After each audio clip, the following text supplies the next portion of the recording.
गणपते नमः। श्री शिवाय नमस्तुभ्यं। सोमवार व्रत कथा। एक नगर में एक साहूकार रहता था जिसके घर में धन की कमी नहीं थी, परंतु उसको एक बहुत बड़ा दुख था कि उसके कोई पुत्र नहीं था। वह पुत्र की कामना के लिए प्रत्येक सोमवार को शिवजी का व्रत और पूजन किया करता था तथा सायंकाल को शिवजी के मंदिर में जाकर शिवजी के विग्रह के सामने दीपक जलाया करता था। उसके उस भक्ति भाव को देखकर पार्वती जी ने शिवजी से कहा, महाराज, यह साहूकार आपका अनन्य भक्त है और सदैव आपका व्रत और पूजन बड़ी श्रद्धा से करता है। इसकी मनोकामना पूर्ण करनी चाहिए। शिवजी ने कहा, हे पार्वती, यह संसार कर्म क्षेत्र है। किसान खेत में जैसा बीज बोता है वैसा ही फल काटता है। इसी प्रकार इस संसार में जो जैसा कर्म करते हैं वैसे ही फल भोगते हैं।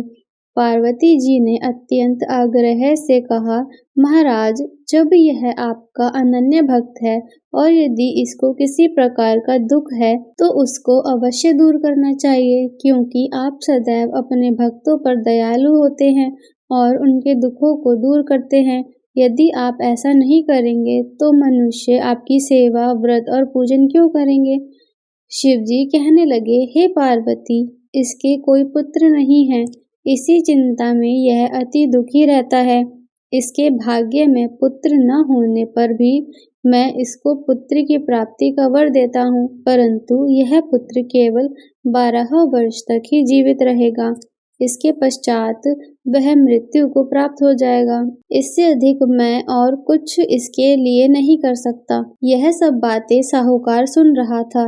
इससे उसको न कुछ प्रसन्नता हुई और न ही कुछ दुख हुआ। वह पहले जैसा ही शिवजी महाराज का व्रत और पूजन करता रहा। कुछ काल व्यतीत हो जाने पर साहूकार की स्त्री गर्भवती हुई और 10वें महीने में उसके गर्भ से अति सुंदर पुत्र की प्राप्ति हुई। साहूकार के घर में बहुत खुशी मनाई गई, परंतु साहूकार ने उसकी केवल 12 वर्ष की आयु जानकर अधिक प्रसन्नता प्रकट नहीं की और न ही किसी को भेद बताया। जब वह बालक 11 वर्ष का हो गया तो उस बालक की माता ने उसके पिता से उसका विवाह आदि करने के लिए कहा, तो वह साहूकार कहने लगा कि अभी मैं इसका विवाह नहीं करूँगा, अपने पुत्र को काशी जी पढ़ने के लिए भेजूंगा।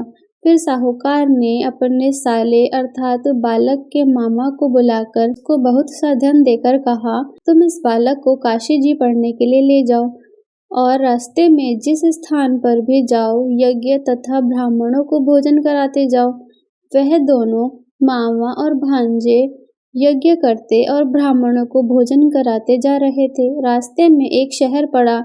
उस शहर में राजा की कन्या का विवाह था और दूसरे राजा का लड़का जो विवाह कराने के लिए बारात लेकर आया था वह एक आंख से काना था।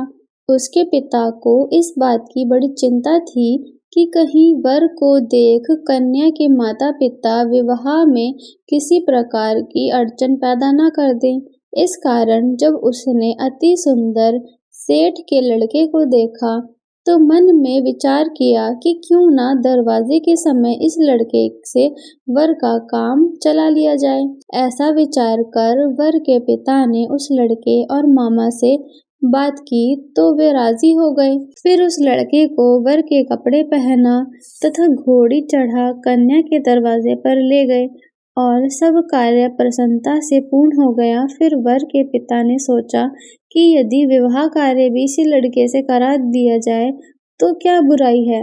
ऐसा विचार कर लड़के और उसके मामा से कहा, यदि आप फेरों का और कन्यादान के काम को भी करा दे तो आपकी बड़ी कृपा होगी और मैं इसके बदले में आपको बहुत कुछ धन दूंगा।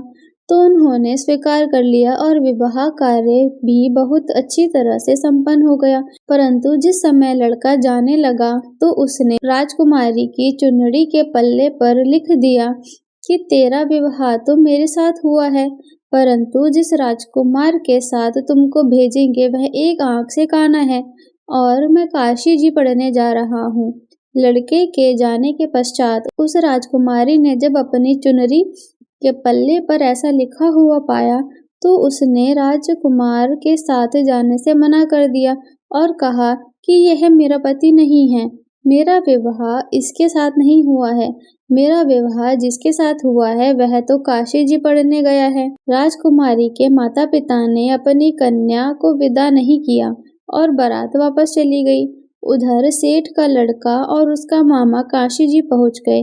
वहां जाकर उन्होंने यज्ञ करना और लड़के ने पढ़ना शुरू कर दिया। जब लड़के की आयु 12 साल की हो गई तो उसी दिन उन्होंने यज्ञ रच रखा था। लड़के ने अपने मामा से कहा कि मामा जी आज मेरी तबीयत कुछ ठीक नहीं है। मामा ने कहा अंदर जाकर सो जाओ। लड़का अंदर जाकर सो गया और थोड़ी देर में उसके प्राण निकल गए। जब उसके मामा ने आकर देखा तो वह मुर्दा पड़ा है तो उसको बड़ा दुख हुआ और उसने मन में विचार किया कि यदि मैं अभी रोना पीटना मचा दूंगा तो यज्ञ का कार्य अधूरा रह जाएगा। अंततः उसने जल्दी से यज्ञ का कार्य समाप्त कर ब्राह्मणों के जाने के पश्चात रोना पीटना आरंभ कर दिया। संयोगवश उसी समय शिव पार्वती जी भी उधर से जा रहे थे। जब उन्होंने जोर जोर से रोने की आवाज सुनी तो पार्वती जी कहने लगी, महाराज कोई दुखिया रो रहा है, इसके कष्ट को दूर कीजिए। जब शिव पार्वती जी ने पास जाकर देखा तो वहां एक लड़का मुर्दा पड़ा था। पार्वती जी कहने लगी, महाराज यह तो उसी सेठ का लड़का है जो आपके वरदान से हुआ था। शिव जी कहने लगे, हे पार्वती इसकी आयु इतनी ही थी, वह यह भोग चुका। तब पार्वती जी ने कहा, हे महाराज इस बालक को और आयु दो, नहीं तो उसके माता पिता तड़प तड़प कर मर जाएंगे। पार्वती जी के बार बार आग्रह करने पर शिव जी ने उसको जीवन वरदान दिया और शिवजी महाराज की कृपा से लड़का जीवित हो गया। शिवजी और पार्वती जी कैलाश पर्वत को चले गए। तब वह लड़का और मामा उसी प्रकार यज्ञ करते तथा ब्राह्मणों को भोजन कराते अपने घर की ओर चल पड़े। रास्ते में उसी शहर में आए जहां उसका विवाह हुआ था। वहां पर आकर उन्होंने यज्ञ आरंभ कर दिया तो उस लड़के के ससुर ने उसको पहचान लिया और अपने महल में ले जाकर उसकी बड़ी खातिर की। साथ ही बहुत से दास दासियों सहित आदर पूर्वक लड़की और जमाई को विदा किया।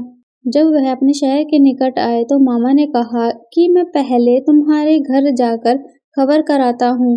जब उस लड़के का मामा घर पहुंचा तो देखा कि लड़के के माता पिता घर की छत पर बैठे हैं और वह प्रण कर रहे हैं कि यदि हमारा पुत्र सकुशल लौट आएगा तो हम राजी खुशी नीचे आ जाएंगे, नहीं तो छत से गिरकर अपने प्राण खो देंगे। इतने में उस लड़के के मामा ने आकर यह समाचार दिया कि आपका पुत्र आ गया है, तो उनको विश्वास नहीं आया। तब उसके मामा ने शपथ पूर्वक कहा कि आपका पुत्र अपनी स्त्री और बहुत सारा धन साथ लेकर आया है। तो सेठ ने आनंद के साथ उसका स्वागत किया और बड़ी प्रसन्नता के साथ रहने लगे। इसी प्रकार से जो कोई भी सोमवार के व्रत को धारण करता है अथवा इस कथा को पढ़ता या सुनता है उसकी समस्त मनोकामनाएं पूर्ण होती हैं। श्री शिवाय नमस्तुभ्यम।